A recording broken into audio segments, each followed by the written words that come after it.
Bismillahirrahmanirrahim. Allahumma shalli ala sayyidina Muhammad.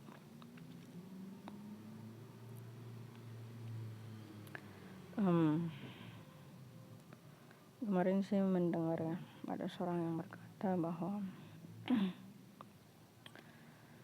pengen melangkah dengan langkah tahap-tahapan yang dilakukan Rasulullah SAW. Dimulai dari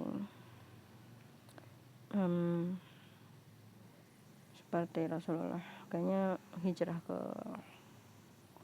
Madinah ya, atau mulai dari awal tentang penanaman yang kebenaran.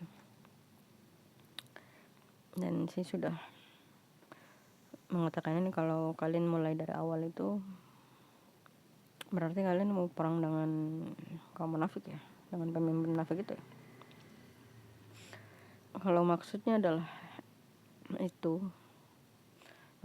kenapa nggak perangi kaum munafik dulu terus ke Palestina misalnya.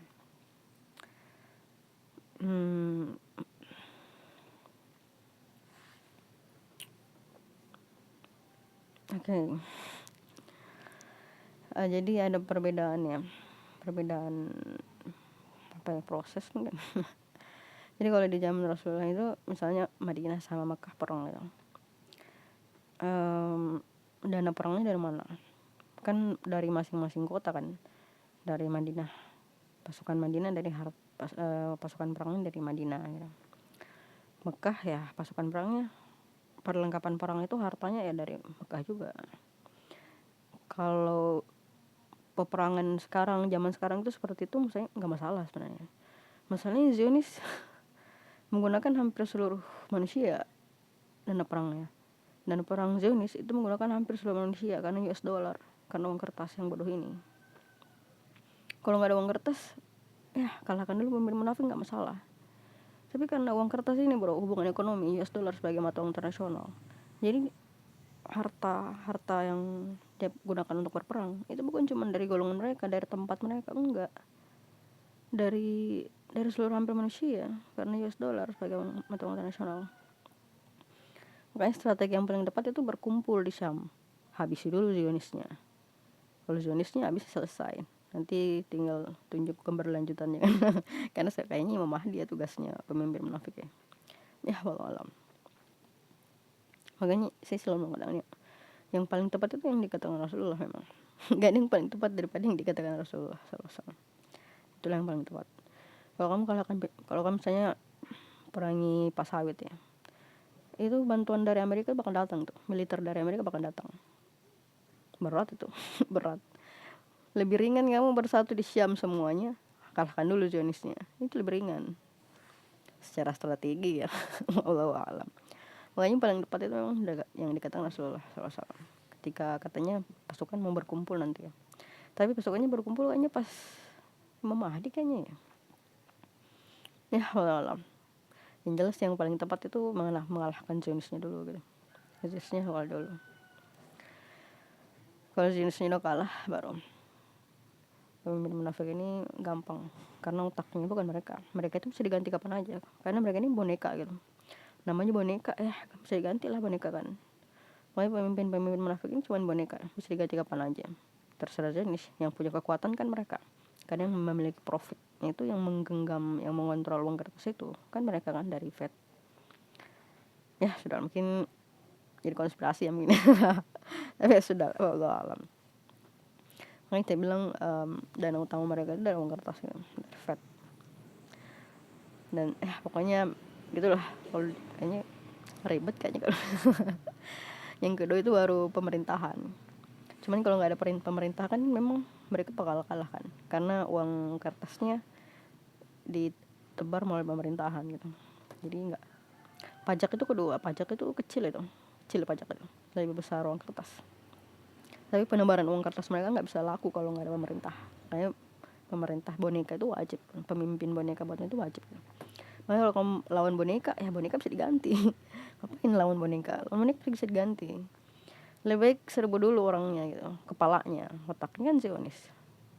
Secara strategi lebih benar, kalahkan otaknya dulu daripada bonekanya. Bonekanya kan bisa diganti kapan aja. Tapi ya sudahlah, wallahu a'lam.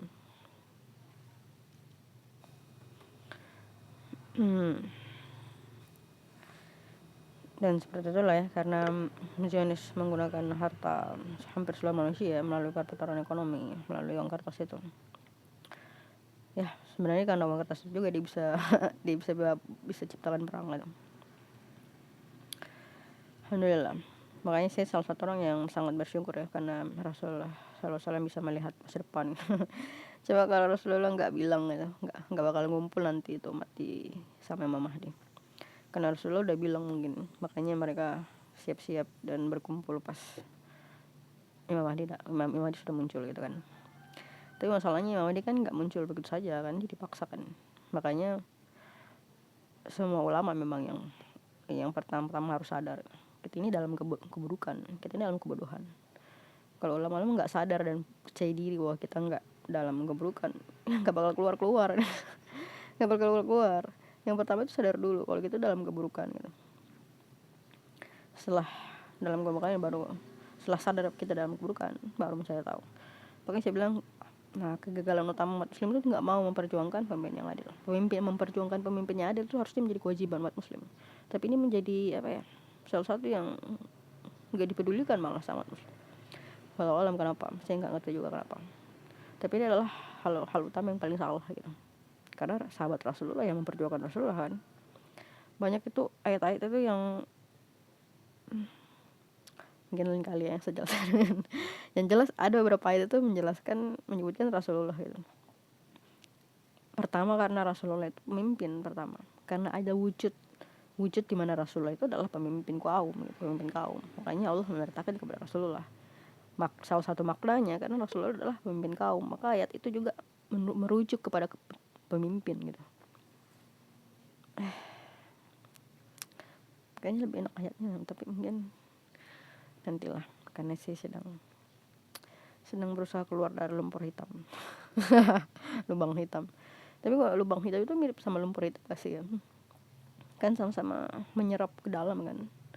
Nanti lubang hitam mungkin bisa diukur dengan teori lumpur hisap. Ya sudahlah, Allah. Jadi ya, alhamdulillah. Nggak ada hal yang paling menyenangkan daripada menegakkan keadilan, memberikan kebaikan kepada seluruh makhluk Allah, itu sesuatu yang menyenangkan. Makanya orang kalau bersedekah itu merasa senang gitu. Mungkin itulah kenapa rakyat Wakanda itu senang dermawan ya. Berarti ada kemungkinan kesimpulan baik gitu kan, bahwa hati kebanyakan dari kita itu baik gitu, tapi bodoh gitu. Bodohnya itu karena nggak mau memperjuangkan pemimpin yang adil. Kayaknya sih sebenarnya teori, sebenarnya asumsi ya. Alasan kenapa kita nggak memperjuangkan pemimpin yang adil itu karena kaum munafik itu banyak menyebar isu supaya umat muslim ini nggak mau memperjuangkan pemimpin yang adil. Akhirnya kita terjebak dalam kebodohan. Padahal memperjuangkan pemimpin yang adil, pemimpin yang menegakkan Al-Quran, itu udah kewajiban kita. Kalau pemimpinnya melenceng dari Al-Quran ya harus diganti. Kalau harus perang demi mengganti itu ya perang. Karena menegakkan Al-Quran itu udah kewajiban bagi umat muslim. Kalau pemimpin kamu nggak menegakkan Al-Quran, nggak menegakkan keadilan, terus kamu diamkan, padahal kamu bisa perangi dia, kamu sendiri yang dapat itu, karena kamu menjadi bagian dari dia. Makanya di Al-Quran itu orang yang mengikuti pemimpinnya bakal masuk gitu. Makanya kamu harus berlepas diri dari pemimpin itu. Cuman memerangi pemimpin munafik zaman now itu bakal berat ya. Karena dia punya cuman boneka. Kalau boneka kan gampang diganti. Makanya lebih tepat memang seperti yang dikatakan Rasulullah SAW, bersatu dulu di Syam, perangi dulu Zionisnya. Tapi sepertinya pasukan umat muslim bersatunya setelah Imam Mahdi datang ya. Kalau saya nggak salah itu Imam Mahdi datang setelah Zionis kalah kan. Ya walau alam lah. Yang jelas Zionis harus kalah dulu memang. Kalian nggak bisa perangi boneka itu bakal lama gitu, perjuangan yang panjang. lebih cepat bersatu, kalahkan Zionisnya dulu daripada kalahkan bonekanya dulu. Ya, secara strategi ya harusnya. Ya Allah alam. Alhamdulillah. Jadi kalian harus tahu bahwa semua senjata yang dipakai Zionis untuk mengobam rakyat Gaza itu kan dananya dari hampir seluruh manusia, kan hubungan ekonomi. Makanya manusia saat ini benar-benar dalam kebodohan gitu.